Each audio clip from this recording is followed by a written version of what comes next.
హైదరాబాద్ లో కన్సల్టేషన్ మరియు 3,500 రూపాయల colour Doppler test Avis hospitals లో ఉచితంగా పొందండి. Welcome to Suman TV. నేను మీ సుమన్ టీవీ నాగ్. కోల్కతా ఇన్సిడెంట్కి సంబంధించినటువంటి వాటిల్లో 2 పేర్లు మనకు మేజర్గా వినిపిస్తూ ఉంటాయి. అండ్ ఈ రోజుకి కూడా ఆ పేర్లే ఎప్పటికీ ప్రస్తావనలోకి తీసుకొచ్చేటువంటి అంశం. అందులో ఎక్స్ ప్రిన్సిపల్గా ఉన్నటువంటి సందీప్ ఘోష్. సో అతని నేర చరిత్రకు సంబంధించినటువంటి వీడియో మేము గతంలో చేయడం జరిగింది. అయితే దానికి సంబంధించినటువంటి వాటిల్లోనే పార్ట్ 2 చేస్తామని కూడా చెప్పాము మేము అందులో. అంటే అతను చేసినటువంటి ఆకృత్యాలు ఏంటి, అట్ ద సేమ్ టైం ఈ సందీప్ ఘోష్ అనేటువంటి వ్యక్తి ఎక్కడి నుంచి వచ్చాడు, అండ్ ఈ ముఖ్యంగా ఆర్జికర్ మెడికల్ హాస్పిటల్లో అతని ప్రస్థానం ఏంటి, అంతకుముందు ఉన్నటువంటి ప్రస్థానం ఏంటి, ఏ విధంగా సాగింది, అండ్ రేపటికి కనుక మనం చూస్తే డెత్ పెనాల్టీ కూడా వేసే అవకాశం ఉందనేటువంటి దాని మీద న్యూస్ అయితే మనం చేయడం జరిగింది. అటువైపు నుంచి సిబిఐ కోర్టులో చుక్కెదురే అయింది అతనికని చెప్పేసి చెప్పడంలో ఏమాత్రం సందేహం లేదు. అయితే అతని ఎంటైర్ జర్నీని కనుక మనం చూసుకుంటే ఏ రకంగా అయినా సరే ఈ సందీప్ ఘోష్ అనేటువంటి వ్యక్తికి అంత ఇన్ఫ్లుయెన్స్ ఎక్కడి నుంచి వచ్చింది, అట్ ద సేమ్ టైం గవర్నమెంట్తో సహా అతను వెనకేసుకురావడానికి గల ప్రధాన కారణం ఏంటి, అతని చరిత్ర ఏంటి, ఎక్కడి నుంచి వచ్చాడు అనేది ఈరోజు మనతో పాటు హైకోర్టు అడ్వకేట్ రవీంద్రనాథ్ గారు ఉన్నారు. అది వారి మాటలో తెలుసుకుందాం. Hello sir. హాయ్ అండి నాగరాజ్ గారు. సందీప్ ఘోష్ వాళ్ళ సోషల్ మీడియాలో నాకు తెలిసి అంత కంటిన్యూగా అతని పేరు మీద వచ్చినటువంటి వీడియోస్ ఏ స్టార్ హీరోకి కానీ లేదంటే ఏ ఇన్సిడెంట్స్కి కానీ వచ్చి ఉండదండి బహుశా. ఎందుకంటే గత 2 నెలలుగా మనం చూస్తూనే ఉన్నాము. అతనికి సంబంధించినటువంటి విషయంలో కనుక చూస్తే నేను గతంలో ఒక మాట చెప్పడం జరిగింది మీకు. ధృవ అని చెప్పేసి రామ్ చరణ్ గారిది ఒక సినిమా ఉంది. అందులో అరవింద్ స్వామి గారి క్యారెక్టర్కి తగ్గట్టు ఉంది సార్. ఇది మామూలుగా లేదు, సినిమాని మించుంది అని చెప్పేసి అన్నాను. ఆ సందీప్ ఘోష్ క్యారెక్టర్కి ఇతనికి చాలా దగ్గర పోలికలు ఉన్నట్లు ఉన్నాయని చెప్పేసి కూడా చెప్పడం జరిగింది మీతో నేను. అంటే కొన్ని విషయాలు మనం మాట్లాడుకునేటప్పుడు, చర్చించుకునేటప్పుడు, లేదంటే స్టడీ చేసేటప్పుడు కంపారిజన్ లెవెల్లోకి డెఫినెట్గా వెళ్తుంది. ఈజీగా ఓహో ఇలా ఉంటారా అని చెప్పడంలో ఏమాత్రం సందేహం లేదని చెప్పేసి చెప్తున్నాను నేను మీకు. అసలు ఇతను ఎక్కడి నుంచి వచ్చారు, ఏంటి ఇతని చరిత్ర ప్రస్థానం?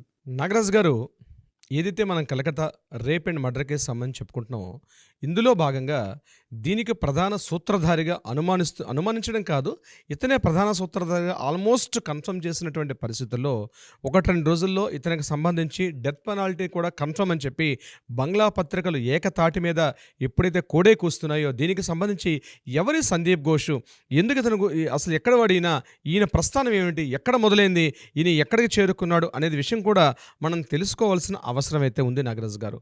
ముఖ్యంగా ఒక సాధారణ వ్యక్తి ఒక అసాధారణ ఇంతటి అకృత్యానికి పాల్పడ్డాడంటే ఒక మానసిక స్థాయి ఏ స్థాయి నుంచి ఏ స్థాయి వరకు వెళ్ళింది అన్నది మనం విశ్లేషించి చూడాల్సిన ఆవశ్యకత కూడా ఉంది. అయితే ఇప్పటివరకు మనం మాట్లాడింది ఏంటంటే ఒక సంఘటన ఎలా జరిగింది, ఆ సంఘటనలో దారితీసిన పరిస్థితులు ఏంటి, ఏ సంఘటనలు ఏ విషయానికి పురికొల్పోయాయి అనే విషయాన్ని మనం ఇప్పటిదాకా మాట్లాడుకోవడం జరిగింది. అయితే మనం ఇప్పటివరకు ఎంతోమంది పోరాట యోధులను చూసుకున్నాం. పర్సనాలిటీ డెవలప్మెంట్స్లో కానీ మరొక సందర్భంలో కానీ ఒక ఉత్తేజిత వ్యాఖ్యలు అంటే ఒక ఉత్తేజితమైనటువంటి వ్యక్తులు, మనల్ని ఇన్స్పైర్ చేసినటువంటి వ్యక్తులు, మనల్ని ఒక మార్గదర్శకులుగా ఎంతోమంది వ్యక్తుల యొక్క జీవిత చరిత్రలు మనం చదువుకున్నాం. అవి మన జీవితాలకు కూడా ఎంతో కొంత తెలిసి తెలియకుండానే వాళ్ళ యొక్క మెంటర్స్ యొక్క ప్రభావం మన జీవితాల మీద కూడా ఉంటుంది. అయితే ఎన్నో చదువుకున్నటువంటి మనం సందీప్ ఘోష్ యొక్క ఒక ఫెయిల్యూర్, ఒక పర్సన్ కూడా చదువుకోవాల్సిన అవసరం ఉందా అంటే డెఫినెట్గా నేను గడిచిన కొద్ది రోజులుగా ఈయన యొక్క డీటెయిల్స్ని చూస్తున్నాం కాబట్టి సందీప్ ఘోష్ యొక్క జీవిత చరిత్ర కూడా ఎగ్జాక్ట్లీ నేను ఆ పదాన్ని క్లియర్గా చెప్తున్నాను. సందీప్ ఘోష్ యొక్క జీవిత చరిత్ర కూడా డెఫినెట్గా ఈనాటి ఆధునిక విద్య ఎవరైతే ఈ మెడిసిన్స్ ఎవరైతే చదువుతున్నారో, నాట్ ఓన్లీ మెడిసిన్ స్టూడెంట్సే కాదు, ప్రతి ఒక్కరు కూడా సందీప్ ఘోష్ యొక్క లైఫ్ తెలుసుకోవాల్సిన అవసరం ఉంది. ఎందుకంటే తెలుసుకోవాలి డెఫినెట్గా, ఎందుకంటే ఎంతోమంది కళల యొక్క సౌధం, ఎంతోమంది కుర్రవాళ్ళకి ఒక ఆశా సౌధం ఏంటంటే జీవితంలో నేను డాక్టర్ అనిపించుకోవాలి, నా పేరు ముందు డాక్టర్ అని అనిపించుకోవాలి. అందుకోసం అహోరాత్రులు కష్టపడతారు. జాతీయ స్థాయిలో ఉన్నటువంటి ఈరోజు ఒక మెడిసిన్ స్టూడెంట్ అవ్వాలంటే జాతీయ స్థాయిలో ఎన్నో రకాల పరీక్షలు ఎదుర్కొంటే కానీ తన పేరు ముందు డాక్టర్ అని అనిపించుకోవడం చాలా కష్టం. అందులో కూడా చాలా కష్టమైనటువంటి ఎన్నో విభాగాలు ఉంటాయి.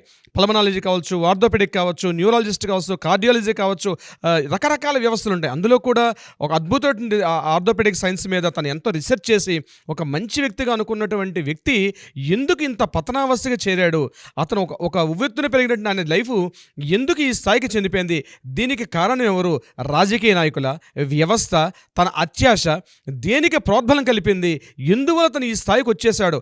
డెఫినెట్గా ఒక సక్సెస్ స్టోరీ కాదు, ఒక ఫెయిల్యూర్ స్టోరీ కూడా మనం ఏం చెయ్యకూడదు అనేది నేర్పిస్తుంది. ఎప్పుడు సక్సెస్ స్టోరీలు చెప్పుకొని మనం ఇన్స్పిరేషన్ అవ్వడం కాదు, ఒక ఫెయిల్యూర్ స్టోరీ కూడా తెలుసుకోవాలి. బట్ ఈ స్టోరీ చెప్పడానికి నేను కొంత సాహసిస్తున్నాను, ఎందుకంటే ఇంకా లైవ్లో ఉన్నాడు అతను స్టోరీ నిజంగా ఈ వీడియో చూసి కొంతమంది మెడిసిన్ స్టూడెంట్స్ నా జీవితం ఇట్లా కాకూడదు అని ఏ ఒక్క వ్యక్తి స్పందించినా మనం చేస్తున్న కృషి కొంతవరకు సక్సెస్ అయినట్టే. నాగరాజ్ గారు, సందీప్ ఘోష్ ఇతను చాలా పేదింటి కుటుంబం నుంచి వచ్చాడు.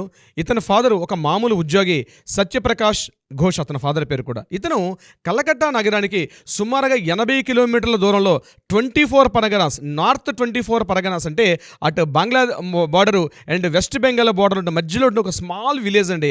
ఆ విలేజ్ బెన్గావ్ అనే విలేజ్లో ఇతను 10th క్లాస్ పూర్తి చేసుకున్నాడు. అది కూడా ఎక్కడ పూర్తి చేసుకున్నాడు అంటే ఇక్కడ మనం 10th క్లాస్ అంటాం, అక్కడ బెంగాల్లో మాధ్యమిక ప్రవేశం అంటారు. ఆ మాధ్యమిక ప్రవేశం కంప్లీట్ చేసుకోవడం జరిగింది. పోనీ మామూలు స్కూల్లో చదువుకున్నాడా? కాదండి, రామకృష్ణ మిషన్ స్కూల్లో తన 10th క్లాస్ చదువుకున్నాడు. ఆ మాధ్యమిక టెస్ట్లో కూడా మోర్ దాన్ 80% మార్క్స్తో తన చుట్టూ ఉన్న స్టూడెంట్స్లో వన్ ఆఫ్ ద టాపర్గా నిలిచాడు. 80% of marks in the year of 1987లో తన మాధ్యమిక ప్రవేశ పరీక్ష కంప్లీట్ చేశాడు ఆ బెన్గావ్ అన్నటువంటి ఊర్లో. ఆ చిన్న ఊరు గ్రామంలో ఎవరైనా బ్రిలియంట్ స్టూడెంట్ ఎవరంటే, ఆ స్కూల్లో ఉత్తమ విద్యార్థి చెప్పుకోవాల్సిన స్టూడెంట్ ఎవరంటే సందీప్ ఘోష్గా చెప్పుకుండేవారు అప్పట్లోనే. దాని తర్వాత తన మాధ్యమిక ఎగ్జామ్ పూర్తయిన తర్వాత ఇమ్మీడియట్గా అక్కడే అదే బెన్గావ్ టౌన్లో ఉన్నటువంటి హయ్యర్ ఎడ్యుకేషన్ అంటే ఇప్పుడు మన ఇక్కడ 12th క్లాస్ అంటాం, ఇంటర్మీడియట్ అంటాం. ఆ ఇంటర్మీడియట్ అనే కోర్సుని అక్కడ అదే బెన్గావ్లో మరలా కంప్లీట్ చేసుకున్నాడు. అది కూడా బాటనీ, జువాలజీ, కెమిస్ట్రీ ఏదైతే కోర్సెస్ ఉంటాయో మనకి అట్లాంటి కోర్సుల ద్వారా కూడా 1987లో తన 10th పూర్తయింది. 89లో తన యొక్క మాధ్యమిక అయిపోయిన తర్వాత ఇంటర్మీడియట్ అనే మన ఇక్కడ హైయర్ సెకండరీ కోర్సు అక్కడ కంప్లీట్ చేసుకున్నాడు. అక్కడ కూడా ఎంతో ఉత్తీర్ణత సాధించాడు. చాలా పూర్ ఫ్యామిలీ వచ్చినటువంటి సందీప్ ఘోష్ ఇక్కడ వరకు బాగానే ఉన్నాడు. తన పక్కన ఉన్నటువంటి సహోదర స్టూడెంట్స్ని కొంతమంది ఎవరైతే ఈయన క్లాస్మేట్స్ ఉన్నారో వాళ్ళని మీడియా ప్రతినిధులు వీళ్ళు అడిగారు, ఎట్లాంటి వాడి కుర్రాడు అంటే చాలా ఇంట్రావర్ట్ అండి, ఎవరితో ఎక్కువ మాట్లాడేవాడు కాదు, చాలా తక్కువ మాట్లాడతాడు, చాలా అత్యున్నతమైన లక్ష్యాలు కలిగి ఉండేవాడు, చాలా బ్రిలియంట్ స్టూడెంట్స్ అని ఆ బెన్గావ్లో ఉన్నటువంటి ఆ స్టూడెంట్స్ని తన పూర్వ విద్యార్థులను కలిసినప్పుడు వాళ్ళు చెప్పిన మాటలు కూడా కొంత అబ్బురును పరుస్తాయి. అదేవిధంగా ఎప్పుడైతే అయిపోయిందో అప్పుడు ఈ యొక్క వెస్ట్ బెంగాల్లో ఈ మెడిసిన్ రాయడం కోసం ఒక ఎగ్జామినేషన్ చేసేవారు. అదే టాలెంటెడ్ ఎగ్జామ్ నడిచేది, మెడిసిన్ టాలెంటెడ్ ఎగ్జామ్ అని చెప్పి ఒక ఎగ్జామ్ ఉండేది. ఆ ఎగ్జామ్లో రాత్రి పగలు ఎంతో కష్టపడి ఆ యొక్క టాలెంట్ టెస్ట్లో కూడా మంచి మార్కులతో ఉత్తీర్ణయ్యాడు. ఆ మంచి మార్కులతో ఉత్తీర్ణయ్యి తిన్నగా ఇప్పుడు మనం ఏదైతే చెప్పుకుంటున్నామో ఆర్జికర్ మెడికల్ కాలేజ్, అందులో ఆర్జికర్ మెడికల్ కాలేజీలో MBBS సీట్ సంపాదించడం అంటే అంత ఆషామాషి వ్యవహారం కాదు ఇన్ దోస్ డేస్ అప్పట్లో. కానీ ఎంతోమంది వేల మంది పోటీ పడుతున్నటువంటి అటువంటి సందర్భాల్లో కూడా ఇక్కడ తన ఆర్జికర్ మెడికల్ కాలేజీలో 1994లో కంప్లీట్ చేసుకున్నాడు MBBS. అది కూడా మంచి మార్కులతో పాస్ అయ్యాడు తన యొక్క మెడిసిన్ని. ఎప్పుడైతే పూర్తి చేసుకున్నాడో అతనికి ఇమీడియట్గా కొద్ది రోజులు మరలా PGT చేసాడు. MBBS అయిపోయింది. MBBS చేసేటప్పుడు కూడా ఫస్ట్ ఇమీడియట్గా 5.5 ఇయర్స్ తను మెడిసిన్ చేయాలి. మెడిసిన్ చేసిన తర్వాత ఇమీడియట్గా అక్కడే ఒక ఇంటర్న్షిప్ చేయాలి. ఈ రెండు కంప్లీట్ అయిన తర్వాత అతనికి నేషనల్ మెడికల్ కాలేజ్లో అతనికి ఒక ప్రొఫెసర్, ఆర్థోపెడిక్ ప్రొఫెసర్ అనే పోస్ట్ రావడం జరిగింది. నేషనల్ మెడికల్ కాలేజ్లో 94లో జాయిన్ అవ్వడం జరిగింది. As a orthopaedic professor and reader and ఒక సర్జన్గా జాయిన్ చేశాడు. ఇక్కడే తన MS కూడా పూర్తి చేశాడు. అది కూడా ఆర్జికర్ మెడికల్ కాలేజ్లోనే తన MS కూడా పూర్తి చేశాడు. పూర్తిగా కంప్లీట్ చేసుకున్నటువంటి ఒక రీడర్గా ఎస్టాబ్లిష్ అయ్యాడు. ఇన్ ద నేషనల్ మెడికల్ కాలేజ్లో జాయిన్ అయ్యాడు. ఇక్కడ వరకు ఉన్నటువంటి మనం చూసినట్టు సందీప్ ఘోష్ ఒక మంచి వ్యక్తి. 94 నుంచి తన యొక్క ప్రస్థానం కంప్లీట్గా నేషనల్ మెడికల్ కాలేజ్, అదేవిధంగా పక్కన ముర్షిదాబాద్ మెడికల్ కాలేజీలో కూడా తను అక్కడ షిఫ్ట్ అవుతూ కాలేజ్ చెప్తూ ఉత్తమ ఉపాధ్యాయుడు, ఉత్తమ టీచర్, ఉత్తమ ప్రొఫెసర్ అని చెప్పి కూడా చాలామందితో అనిపించుకున్నాడు. చాలా కష్టపడే వ్యక్తి, చాలా ఇంట్రావర్ట్, ఎవరితో ఎక్కువగా కూడా మాట్లాడేవాడు కాదు. కానీ దురదృష్టం అనేది అప్పుడే స్టార్ట్ అయింది. తనకు మెల్లగా తృణమూల కాంగ్రెస్ పార్టీలో ఉండే కొంతమంది కీలక నేతలతో సత్సంబంధాలు, పరిచయాలు, అలవాట్లు, రాజకీయ సమావేశాలు, రాజకీయ నాయకులతో ప్రవేశాలు అన్నది అప్పుడు తన అలవాటైంది. In the time of the 1995 నుంచి 2017 వరకు అక్కడ జరిగింది. 2017లో ఈ వెస్టర్న్ లాబీ ఏదైతే మనం చెప్పుకుంటున్నామో అక్కడ ఉన్నటువంటి వ్యక్తులతోటి, కొంత కీలకమైన వ్యక్తులతో ఇతనికి చిన్న పరిచయాలు మెల్లగా పెరిగాయి. 2017లో ఇతను ఏం చేశాడంటే హాంకాంగ్ క్వీన్ ఎలిజబెత్ హాల్లో ఉన్నటువంటి అక్కడ ఈ ఆర్థోపెడిక్ సర్జన్స్ సంబంధించి ఒక ఇంటర్నేషనల్ ఈవెంట్ జరిగింది. ఆ ఈవెంట్లో పార్టిసిపేట్ చేయడం కోసం చెప్పి మన ఇండియా తరపున ఈ కాలేజ్ తరపు నుంచి ఒక రిప్రజెంటేషన్ చేస్తూ ఒక డెలిగేట్గా ఇక్కడ నుంచి వెళ్ళడం జరిగింది. అక్కడ పార్టిసిపేట్ చేశారు. 2017 8th ఏప్రిల్ నాడు అక్కడ హాంకాంగ్లో దిగాడు. దిగిన తర్వాత అక్కడ ఎయిర్పోర్ట్ నుంచి ఎక్కడైతే క్వీన్ ఎలిజబెత్ హాల్లో ఉన్నటువంటి మెడికల్ కాలేజ్కి వెళ్ళడం జరిగిందో ఈ మధ్యలో ఒక నర్సింగ్ స్టూడెంట్ పైన అతను కూడా మేల్ నర్స్ పైన ఇతను కాస్త ఒక రకంగా అంటే టచ్ అయినటువంటి ప్రైవేట్ పార్ట్స్ మీద అతను టచ్ చేస్తూ కొంత అసభ్యకరంగా ప్రవర్తించడం చెప్పి అక్కడ ఉన్నటువంటి కోర్టులో ఈయన మీద ఇమ్మీడియట్గా ఎఫ్ఐఆర్ నమోదైంది. అయితే ఏం జరిగిందో తెలియదు. ఇమీడియట్గా అక్కడ ఉండి కోర్టుకి అటెండ్ అవ్వడం జరిగింది. మనలాగా కోర్టులు కాదు, అక్కడ ఇమీడియట్గా అంటే జరిగిందంటే ఇమీడియట్గా తీసుకెళ్ళి లోపలేస్తారు. విచారణలు కానీ ఇవన్నీ కూడా డీటెయిల్స్ ఎప్పటికప్పుడు ఇమీడియట్గా జరిగిపోతాయి. అటువంటి సందర్భంలో ఈయన అక్కడ పార్టిసిపేట్ చేయడం జరిగింది. సుమారుగా 5 days తర్వాత తీర్పు వచ్చింది. అందులో ఈయన నిర్దోషిగా బయటపడడం జరిగింది. మరి ఏం జరిగిందని న్యూస్ అయితే తెలియదు, బట్ జరిగిన విషయం మాత్రం మనకు మీడియా కథనం ప్రకారం జరిగిందన్న విషయం తెలుసు. చివరికి నిర్దోషిగా అయితే బయటపడ్డాడు. ఇదైతే వాస్తవం. 2017 అక్కడి నుంచి రిటర్న్ అయిన తర్వాత ఇతని యొక్క అక్రమాల్లో మార్పులు మెల్లగా మారడం జరిగింది. మెల్లగా అంటే ఒక చిన్న ప్యూపా దశ నుంచి మెల్లగా ఒక గొంగళపురుగా మారిపోయి అవతరానికి వచ్చాడు సందీప్ ఘోష్. 2017 నాగరాజు గారు Murshidabad medical college ortho medical ఒక చీఫ్ ఇన్ఛార్జిగా అపాయింట్ అవ్వడం జరిగింది. అక్కడ ఘోష్ కొద్ది సంవత్సరాలు పనిచేశారు. 2015 నుంచి 2020 ఈవెందో కరోనా టైంలో కూడా అక్కడే పనిచేయడం జరిగింది. 2021 తర్వాత 2021 తర్వాత ఆయన అక్కడ నుంచి మన ఆర్జికర్ మెడికల్ కాలేజీలోకి షిఫ్ట్ అవ్వడం జరిగింది, డైరెక్ట్గా ముర్షిదాబాద్ మెడికల్ కాలేజ్ నుంచి. అయితే వస్తూ ఈయన డైరెక్ట్గా రాలేదు.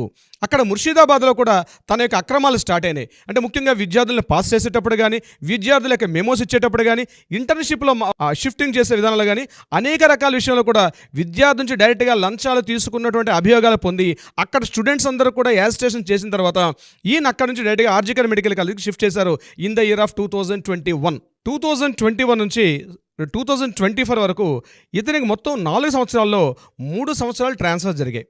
ఇతని పదవి కాలం మొత్తం టోటల్గా 5 years ఉంటే అందులో 4 yearsలోనే 3 times ఇతను కంప్లీట్గా తన ట్రాన్స్ఫర్స్ పొందడం జరిగింది. నేషనల్ మెడికల్ కాలేజ్, అదేవిధంగా Murshidabad medical college, RG Kar medical college, ఈ మొత్తం రౌండ్స్ చేసుకుంటున్నాడు. ఎక్కడైతే వెళ్తే ప్రతి చోట కూడా ఇతను చేసిన అక్రమాల మీద అక్కడ స్టూడెంట్స్ యాజిటేషన్ చేస్తాయి. ఎప్పుడైతే యాజిటేషన్ చేస్తున్నారో ఆయన అక్కడి నుంచి పక్క మెడికల్ కాలేజీ ట్రాన్స్ఫర్ అవుతూ జరుగుతుంది. అయితే ఇక్కడే ప్రభుత్వాల యొక్క నిర్లిప్తత, ముఖ్యంగా స్టేట్ గవర్నమెంట్ హెల్త్ డిపార్ట్మెంట్ ఎంత చేతకానితనంగా ఉందంటే దీనికి సందీప్ ఘోషే ప్రధాన నిదర్శనం. ఆ రోజే కానీ ఇతని మీద కంట్రోల్ చేసి ఉంటే ఈ స్థాయి బహుశా ఇంత దాకా వచ్చే ఉండేది కాదని చెప్పి చాలామంది స్థానికులు అంటారు. ఇతని విషయం ఎప్పుడే తెలిసిందో అతను సస్పెండ్ చేసి, అతన్ని పూర్తిగా సస్పెండ్ చేసి అతని వ్యవస్థకు దూరంగా పెట్టి, లేదా చట్టాల్లో అతనికి ఒక పావుగా కాకుండా అతన్ని సెపరేట్గా చేస్తుంటే బహుశా ఇంత దారుణ కృత్యం అయితే వచ్చేది కాదు అని చెప్పి స్థానిక స్థానికులు ఎంతోమంది ఘోషిస్తున్నారు ఒక సందీప్ ఘోష్ మీద. జూన్ 2020 తర్వాత రకరకాల ఆరోపణలు ఇతని మీద మొదలయ్యాయి. టెండర్లలో అవకతవకలు, దుష్ట ప్రవర్తన, నైతిక ఉల్లంఘన, ఆర్థిక అవకతవకలు, నైతిక ఉల్లంఘన, ఇట్లా ఒకటి కాదు. బెర్హంపూర్ ఉన్నటువంటి ముర్షిదాబాద్ మెడికల్ కాలేజీకి ఆర్జికల్ మెడికల్ కాలేజీ మధ్య ఇతను షటిల్ సర్వీస్ చేస్తూ ఇక్కడ ట్రాన్స్ఫర్ చేస్తే అక్కడ ట్రాన్స్ఫర్ చేస్తే ఇక్కడికి మొదలైతే మాట్లాడుతూ, బట్ తన ప్రవర్తనలో మాత్రం ఎక్కడా మార్పు లేకుండా జరిగింది. ఇటువంటి సందర్భాల్లో ఏం జరిగిందంటే CAG comptroller and auditor general ఎప్పుడైతే ఈయన ఆర్థిక తవకలు అంటే ఒక ప్రిన్సిపాల్గా ఉండి ఇతను చేస్తున్న అవకతవకల మీద కాగ్ అప్పుడే ఒక నివేదిక ఇచ్చింది. ఇతను చాలా అక్రమాలుగా పాల్పడుతున్నాడు అని చెప్పి కాగ్ ఇతని మీద ఒక అవినీతి ఆరోపణ చేసింది. అయినప్పటికీ కూడా రాష్ట్ర ప్రభుత్వం ఉన్నతాధికారులతో ఉన్నటువంటి సత్సంబంధాల వల్ల ఇతని మీద ఎటువంటి చర్య తీసుకుపోగా ఇతని కేవలం ట్రాన్స్ఫర్ అన్నది ఒకటే తప్ప మిగతా ఎటువంటి విషయాల్లో కూడా ఇతని మీద ఒక చర్య తీసుకోలేదు రాష్ట్ర ప్రభుత్వాలు.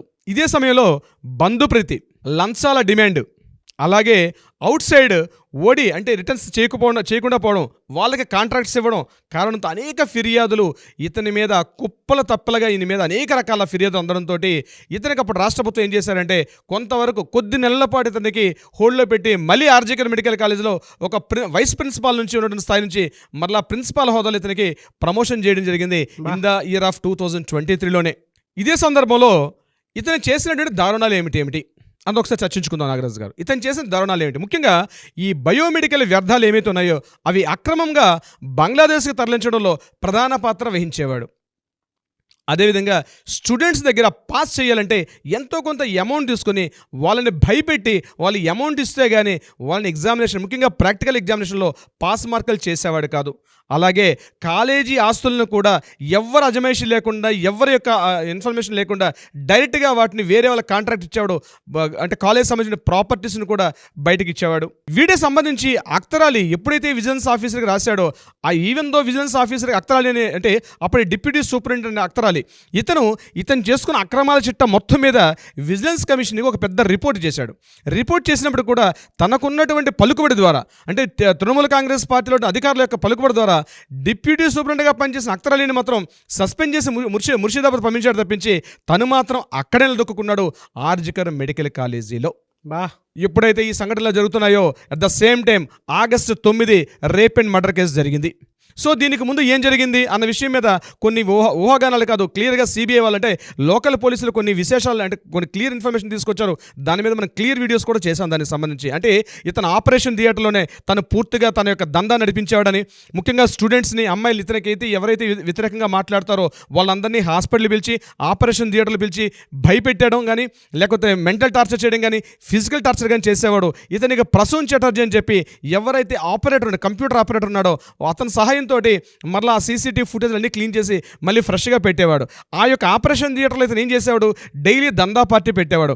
ముఖ్యంగా బయట నుంచి వస్తున్న వీఐపీస్ అందరినీ కూడా ఆపరేషన్ థియేటర్లో వాళ్ళకి పార్టీలు ఇచ్చేవాడు, అదే మన దావతులు ఇచ్చేవాడు. వీళ్ళతో ఒక పెద్ద దందా నడిపించేవాడు. ముఖ్యంగా చెప్పండి, ఒక సామంత రాజ్యాన్ని నడిపేవాడు నాగరాజు గారు.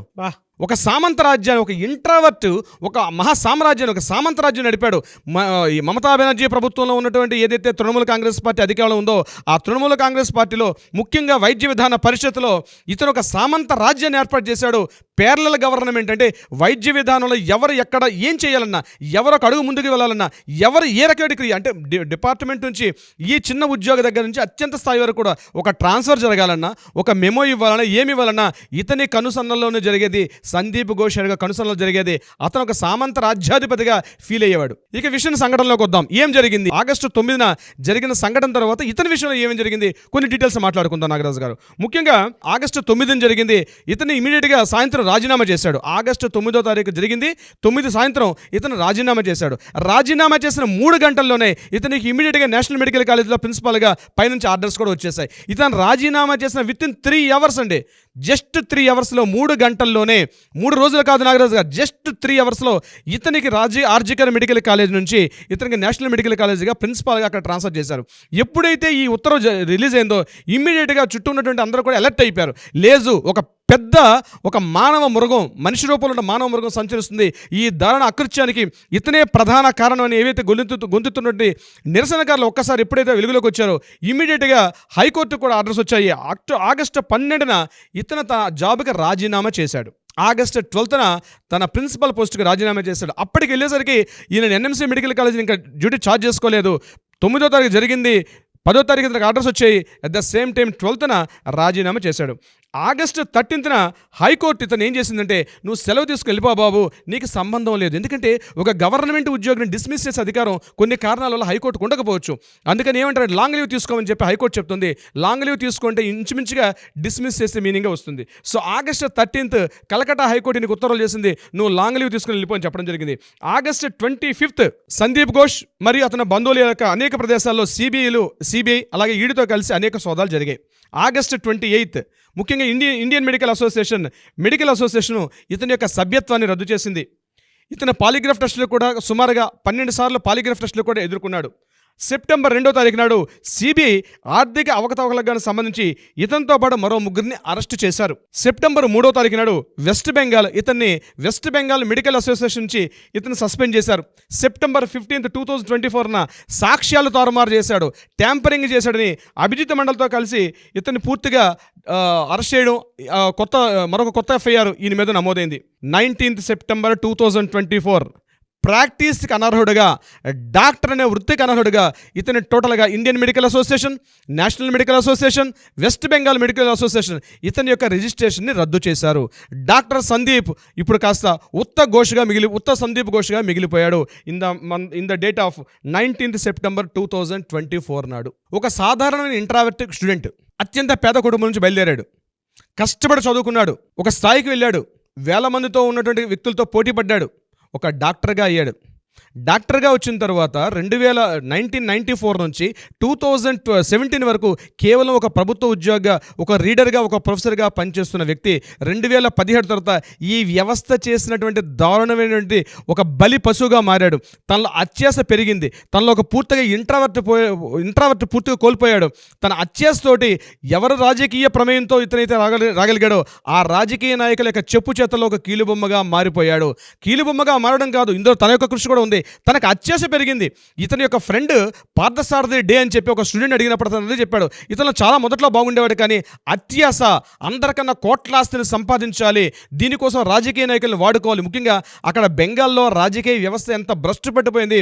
ఒక భ్రష్టు పట్టిపోయిన రాజకీయ వ్యవస్థలో ఒక నలిగిపోయినటువంటి ఒక చీడ పురుగు సందీప్ ఘోష్గా మనం చెప్పుకోవచ్చు నాగరాజు గారు. ఎందుకంటే ఇతని యొక్క జీవితమే మనకు నిదర్శన. ఒక స్థాయిలో ఒక తెలివైన వ్యక్తి, ఒక ఆర్థోపెడిక్ సర్జన్గా ఎన్నో వందల సర్జరీలు చేసిన ఒక వ్యక్తి సమాజం దృష్టిలో ఒక చీడ పురుగుగా మారిపోయి ఈరోజు కోట్లాది మంది వెస్ట్ బెంగాల్ ప్రజల యొక్క మన్నన పొందలేక చీయని ముఖం మీద ఉమ్మి వేసుకొని కోట్లాది మంది భారతీయుల దృష్టిలో ఒక చీడ పురుగుగా మిగిలిపోయి సుప్రీంకోర్టు రేపిచ్చే తీర్పులో ఒక దోషిగా మిగిలిపోయి ఉరశిక్షకు సిద్ధమయ్యే ఒక అపవిత్రమైన వ్యక్తిగా మిగిలిపోయాడు సందీప్ ఘోష్. అక్రమాస్తులు సంపాదించాలంటే ఏదైతే తన కుర్చీ ఉందో, ఒక సాధారణ గవర్నమెంట్ ఉద్యోగి, అతని ఆస్తుల విలువ నేను మీకు తెలియపరిచే ప్రయత్నం చేస్తాను నాగరాజు గారు. ఇతనికి ఈడీ దాడులు చేసినప్పుడు ఇతనికి 3 రకాల ఫ్లాట్స్ ఉన్నాయి. బల్గేరియా ప్రాంతంలో ఇతనికి 3 ఫ్లాట్స్ బయటపడ్డాయి, 2 హౌసెస్ వచ్చాయి. అది కూడా అనధికారికంగా ప్రభుత్వం నుంచి ఎటువంటి అనుమతులు లేకుండా, ముందుగా ప్రీ అప్రూవల్స్ లేకుండా కన్స్ట్రక్షన్ చేసిన విషయంలో ఉంది. ఇది కాకుండా ఒక కాస్ట్లీస్ట్ ప్రాంతంలో ఒక ఫామ్ హౌస్ ఉంది. ఇతని భార్య సంగీతా ఘోష్, ఆవిడ కూడా ఇదే ఆర్జికర్ మెడికల్ కాలేజీలో ఒక కీలకమైనటువంటి ఒక వైద్యురాలుగా పనిచేస్తుంది. ఆవిడ కూడా ఆవిడతో కలిసి తన అక్రమాస్తులు ఎంతవరకు వెళ్ళిపోయారంటే, ఒక ప్యారలల్, నేను ఇంతకుముందే మీకు చెప్పాను, ఒక సామంత రాజ్యాధినేతగా కనిపించే పరిస్థితికి వచ్చాడని చెప్పి కేవలం ఒక అత్యాశ అన్నది ప్రజలు అంటే ఏం జరుగుతుంది? ఒక సాధారణ వ్యక్తులు మనిషి బతకడం ఎంత కావాలి నాగరాజు గారు? ఒక గవర్నమెంట్ ప్రతి నెల జీతం ఇస్తుంది, చాలు. ఒక ప్రజలకు సేవ చేసుకోవాలి. వైద్య వృత్తి అంటేనే వైద్యో నారాయణో హరి, సేవ చేయాలని దృక్పథం ఉంటేనే ఈ వ్యవస్థలోకి వస్తారు చాలామంది. సేవ చేయాలని ఉద్దేశం ఉంటేనే గవర్నమెంట్ ఈ యొక్క వైద్య వృత్తిలోకి వచ్చే వాళ్ళు ఇటువంటి చీడపురుగు బయలుదేరి ఇంతమందికి అసలు వైద్య వృత్తి అంటేనే ఒక అసహ్యం కలిపి ఒక స్థాయికి తీసుకెళ్లాడు సందీప్ ఘోష్. కాబట్టి నేను మొదట్లో చెప్పినట్టుగా నాగరాజు గారు, ఎవరికైనా ఈ యొక్క లెసన్, సందీప్ ఘోష్ గారి యొక్క జీవిత చరిత్ర ప్రతి ఒక్క వైద్య విద్యార్థి కూడా, నేను ఇలా ఉండకూడదు, నేను ఇలా తప్పు చేస్తే నాకు ఈ సమాజం దృష్టిలో నన్ను శిక్షిస్తుంది, చివరికి సుప్రీంకోర్టు కాదు కదా ఎవరి దృష్టిలో నేను ఒక చేత్కార భావనకు ఎదుర్కొంటాను అన్నటువంటి పరిస్థితికి ఈ సందీప్ ఘోష్ గారి యొక్క జీవితమే ఒక నిదర్శనం. కానీ ఏం చెప్పారు సార్ అసలు? బాబోయ్, ఎంత డీటెయిల్డ్ రీసెర్చ్ ఏంటంటే, నాకు తెలిసినంత డెప్త్గా ఒక నేర ప్రవృత్తి కలిగినటువంటి సందీప్ ఘోష్ అనేటువంటి వ్యక్తి గురించి ఎవరో చెప్పుంటారేమో. హ్యాట్స్ ఆఫ్ టు యూ అండి, మీ ఇంటెలిజెన్స్కి కూడా. అదే గొప్పగా ఫస్ట్ టైం చెప్పేది ఏమీ కాదు, అనర్గళంగా చెప్పడంలో మీకు మీరే దిట్ట. And at the same time study అండి, ఏదున్నా సరే మనం స్టడీ చేస్తున్నాం అంటే అంత డెప్త్లోకి వెళ్ళాలి అని చెప్పడానికి ఇవాళ రవీంద్రనాథ్ గారు మీరు నిదర్శనం అని చెప్పేసి చెప్పడంలో ఏమాత్రం సందేహం లేదు. And I'm very proud. ఇప్పటి వరకు మనతో పాటు వచ్చినటువంటి ఆడియన్స్ ఎవరైతే ఉన్నారో వారందరూ కూడా ఈ వీడియోస్ని ఒక సత్వర న్యాయం కోసం అని చెప్పేసి మనతో పాటు వస్తున్నటువంటి ప్రతి ఆడియన్కి ఏ మాత్రం వాళ్ళు అనుకున్న విధంగా ఒక అప్డేట్ కూడా మిస్ అవ్వకుండా ఈ రోజు వరకు మీరు కంటిన్యూ చేస్తున్నారు. వెరీ హ్యాపీ ఫర్ యూ అండి. నాగరాజు గారు, మీరు కూడా ఈ ముఖ్యంగా ఎలా చేస్తే బాగుంటుంది, ఏ వీడియో అందిస్తే బాగుంటుంది, ఏ వీడియో చెప్తే ప్రజలకి ఎప్పటికప్పుడు మనం అందుబాటులోకి వెళ్తాం, ఏది ప్రజలకు కావాలి. ఎందుకంటే యాజ్ బీయింగ్ అన్ అడ్వకేట్ నాకు చాలా చెప్పాలంటుంది, బట్ ఏది చెప్పాలి, ఎలా చెప్తే బాగుంటుంది, దానికి ఒక విధి విధానం, దానికి ఒక క్రమణిక అంతా కూడా ఏర్పాటు చేసినటువంటి నాగరాజు గారు, మీ కృషి కూడా దీనిలో చాలా వరకు ఉంది. ప్రతి ఎపిసోడ్ ముందు మీరు నాతో ఎంత డిస్కషన్ చేస్తారు, ఎంత చర్చిస్తారు, రవీంద్రనాథ్ గారు ఇలా చేస్తే బాగుంటుంది, ఇలా చెప్పండి మీరు అని చెప్పి మీరు ఎప్పటికప్పుడు అందిస్తున్నటువంటి మీ తోడ్పాటు కూడా ఈ విషయంలో చాలా థ్యాంక్ యూ సో మచ్. అభినందనలు కూడా మీకు. థ్యాంక్ యూ అన్న. ఏదేమైనా we want justice, we demand justice. Thank you so much Rabindranath garu. Thank you so much Nagaraju garu. Suman టీవీలో మీ పర్సనల్ అండ్ బిజినెస్ ప్రమోషన్స్ కోసం కింది నెంబర్కి కాంటాక్ట్ చేయండి.